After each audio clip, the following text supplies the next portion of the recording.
ვაზისა და ღვინის საერთაშორისო ორგანიზაციის მსოფლიო კონგრესს საქართველოს 2027 წელს უმასპინძლებს. განაცხადი აღნიშნულთან დაკავშირებით ქვეყანამ 2025 წელს წარადგინა. აღსანიშნავია, რომ საქართველოს საერთაშორისო დონის ღონისძიებებს უკვე ორჯერ უმასპინძლა. ვაზისა და ღვინის საერთაშორისო ორგანიზაცია წარმოადგენს საერთაშორისო მთავრობათა შორის ორგანიზაციას, რომელიც 51 წევრ ქვეყანას აერთიანებს, მათ შორის არის საქართველო.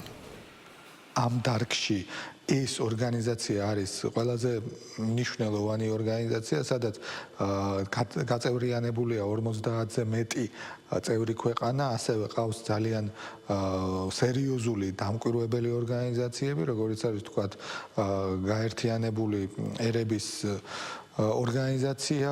ამ კონგრესში ჩატარებით ხაზი გაესმება საქართველოს როლს ღვინის კულტურის მსოფლიო რუკაზე. კიდევ ერთხელ გაესმება ხაზი, რომ საქართველოს არის უმნიშვნელოვანესი ღვინის და მევენახეობა მეღვინეობის ქვეყანა.